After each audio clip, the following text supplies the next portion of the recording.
We are in a golden age of 2000s nostalgia. This kind of thing happens every decade. A generation pining for a past that they only slightly remember through rose-colored glasses. People in the 90s were imitating the 70s with movies like Dazed and Confused and bands like Nirvana taking influence from Led Zeppelin. Then in the 2010s, everyone was romanticizing the 90s. You had Jonah Hill's movie mid-90s, bands like Yuck taking cues from Dinosaur Jr. Now we're in the 2020s. And enough time has passed that the years between 2000 and 2009 are now in vogue. That's how you say that, right? With pop idols like Charli XCX taking influence from the Y2K sound, to bands like the All-American Rejects and My Chemical Romance having a massive resurgence. It feels like the 2000s nostalgia is in full swing. A lot of bands are trying their best to look and sound like they're from this era, even though most of them were probably born in 2005. But there's a new group on the rise that I'm convinced are secretly time travelers. And you'll understand why once you hear their music.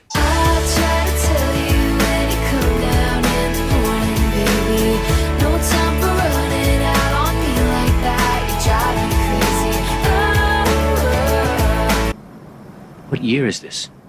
Hello and welcome back to another video. If you're new here, I'm Trevor and I am eternally uncool. I make videos about music, music culture, and anything that interests me. But mostly music right now. So if that sounds like something you'd be into, then I highly recommend subscribing to the channel and watching the rest of this video.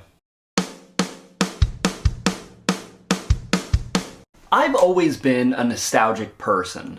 I love looking back at different decades, eras, movements, and trying to emulate them in my own modern life. When I was in middle school and high school, I was obsessed with the 90s. The music, the fashion, the pop culture, all of it. I was one of those annoying 14-year-olds who said things like, I was born in the wrong generation. Eventually I would grow out of that phase and learn to love the things that were coming out now. But I still love the past. Something about the 2000s has always interested me. Maybe it's because I was a child between the years 2000 and 2009, and I'm just nostalgic for that feeling of innocence and not having to pay taxes. But I also just think the 2000s were the coolest decade.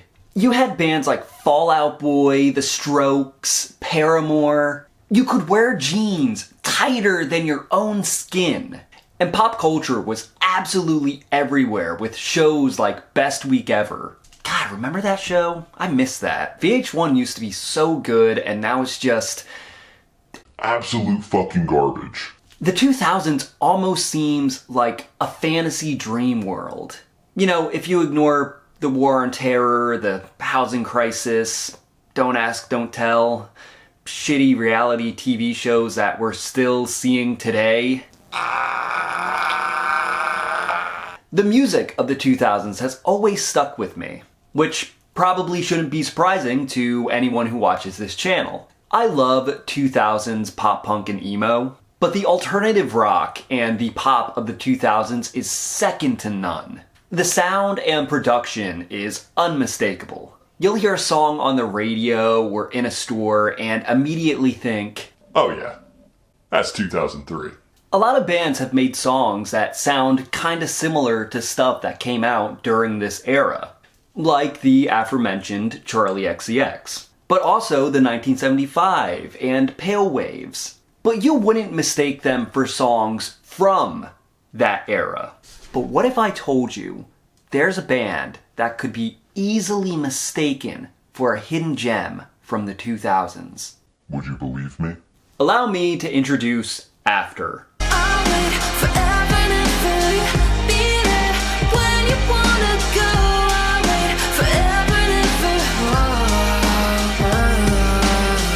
I was first introduced to this band not too long ago through a promoted post on Instagram, of all fucking places. The post was a short clip from their music video for the song Outbound. which has such a 2000s vibe and aesthetic that I initially mistook it for an ad from Numero Group for some forgotten 2000s pop band. But I was pleasantly surprised to find out that they're not from the 2000s. It's actually a duo consisting of two 30-year-olds.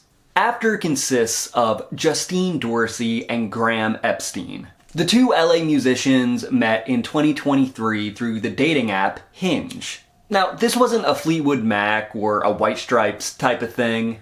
Dorsey and Epstein didn't end up being a romantic couple, but rather a creative couple. Dorsey said, "We became friends because we'd see each other out at parties and stuff. And then one day he messaged me, I don't know why, but he was like, we should start a Y2K pop rock band. And I was like, yes, we should. That sounds perfect." The two had previously worked on different projects separately.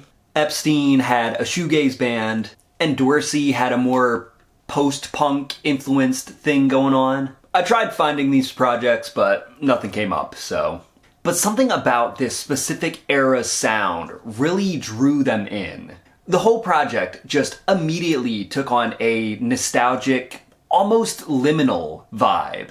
Their name even came from a forgotten 2003 Japanese PlayStation game. The fact that they named themselves after this obscure game from the early 2000s just feels like the first step in after being the most 2000s band, not from the 2000s.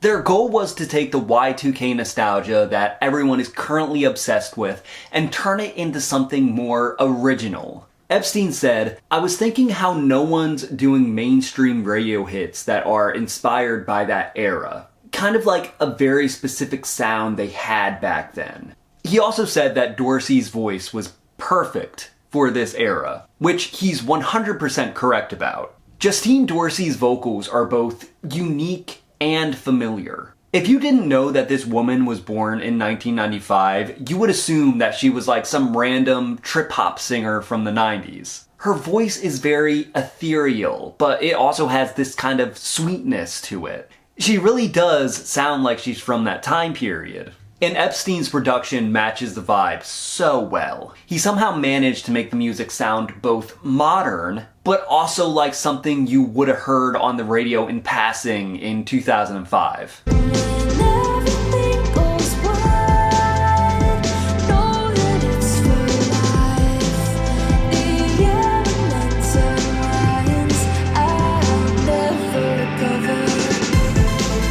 They released their self-titled debut EP in April of this year. They would earn comparisons to fellow 2000s inspired acts like Pink Pantheress, while also having their songwriting called classic. The duo would apparently just bang out songs on the acoustic guitar and then just flesh them out later, which is like the most 2000s way of doing it in my opinion. Epstein said about this process, "We have a very specific language and palette that we stick to. It was a good marriage between my sensibilities and her sensibilities, creating pop music." The duo wanted to craft songs that were nostalgic. There was no irony in what they were doing at all. This isn't a joke, this isn't parody, this isn't satire. It's all genuine and earnest, which is very 2000s. This whole EP is just like a buffet of perfect nostalgic sounds. I say buffet, but it's really 5 songs. I think my favorite track so far has to be Obvious. It just has this vibe. Like I would have heard it on a Disney Channel original movie from that era.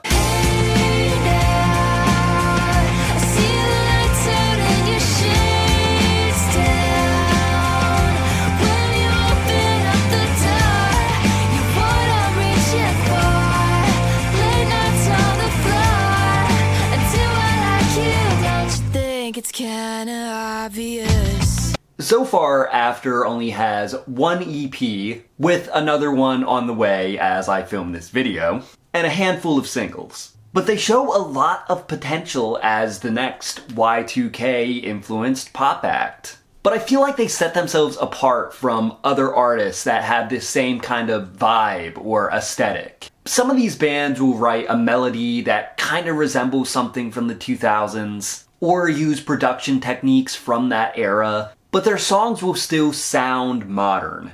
But After could easily be mistaken for some rarity. The sound and production is just so perfectly 2000s without it being gimmicky. This is probably one of the newest bands that gets me really truly excited for the future of pop music.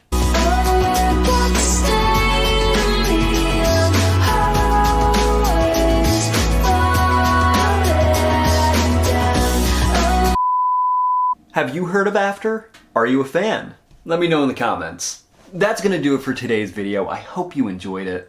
If you did, then I highly recommend smashing that like button and sharing this video with everyone you know. I'm a small, independent content creator who does everything on his own.